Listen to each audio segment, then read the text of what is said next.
In an age long buried by time, the realm of Eldoria thrived under the warm light of twin suns. Its people prospered in golden cities, while the old gods whispered peace into the ears of kings. But the silence did not last. From the edges of the cosmos, an ancient darkness began to stir.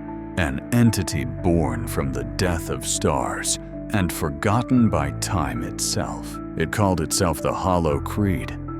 The Hollow Creed was not a creature of flesh or blood, but a sickness of purpose. A corruption that devoured hope and turned brother against brother. As nations burned and faith fractured, Eldoria cried out for salvation. And in that desperate moment, a celestial forge deep within the core of the heavens stirred to life. From that forge emerged a warrior, not born, but made.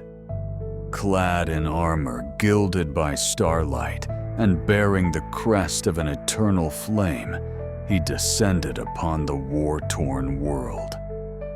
He was the Warborn Paladin, by divine will, shaped by ancient prophecy, and bound by oath to defend the realms of men. His shield bore the radiant star of the All-Father, and his sword burned with the essence, a sentinel of light crafted of sanctified flame. Wherever he walked, darkness withered. His presence alone banished nightmares.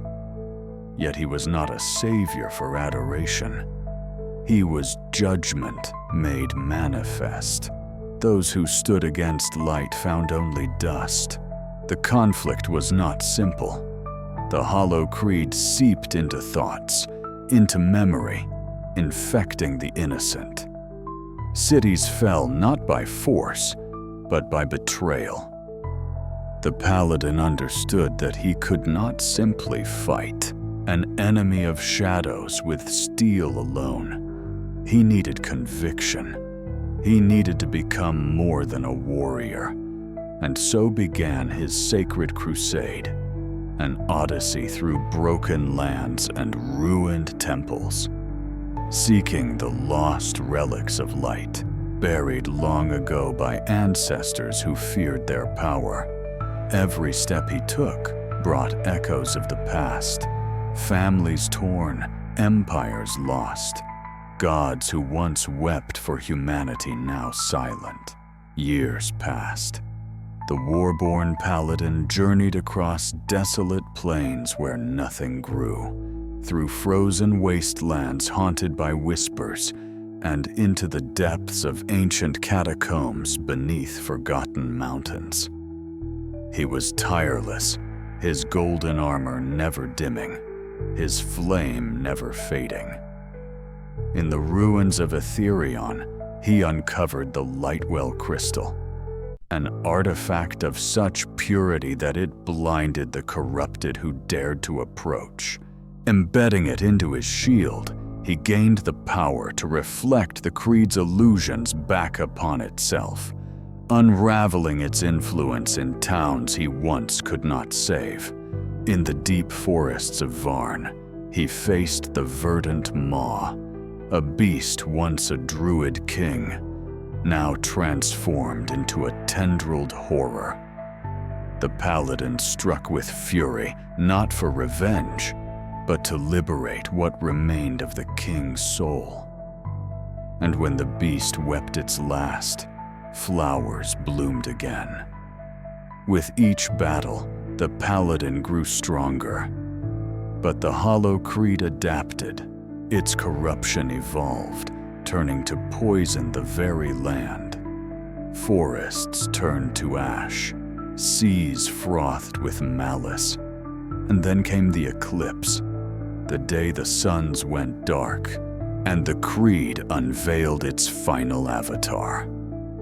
The Avatar of Dread rose from the Temple of Echoes, a mass of tendrils, eyes, and screaming mouths that had once been priests, seers, and kings.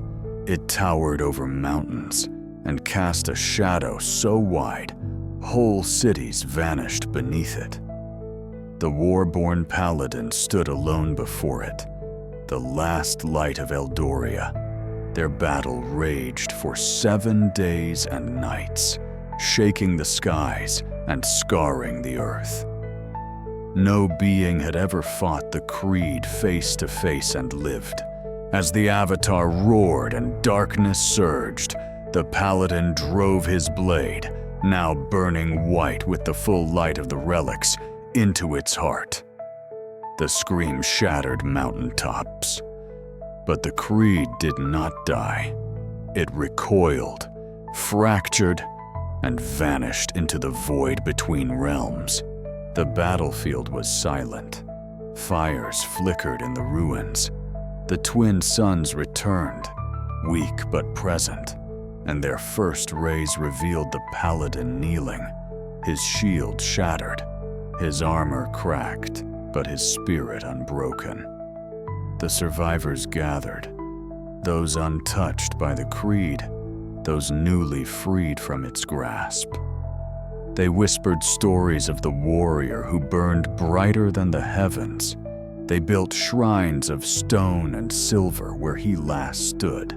But the Warborn Paladin did not stay. Without word or farewell, he vanished into the horizon, following a path no mortal could see.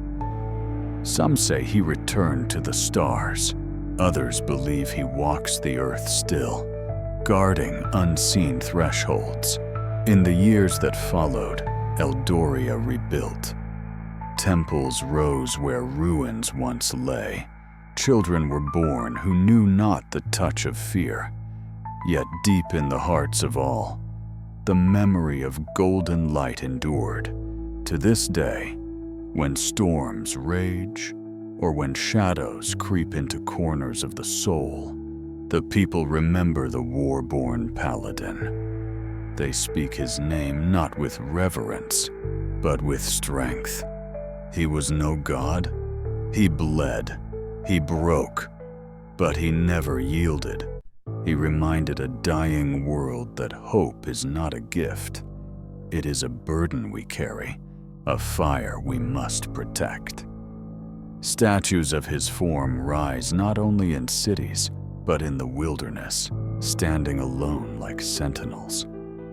Travelers often find peace resting near them, saying they feel watched, guarded.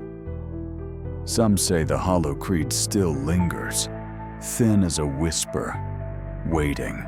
But they also say that should it rise again, so too shall he, not from the stars, but from the heart of the world he saved. The Warborn Paladin was not born for war. He was made to end it, and in doing so, became more than legend. He became a promise.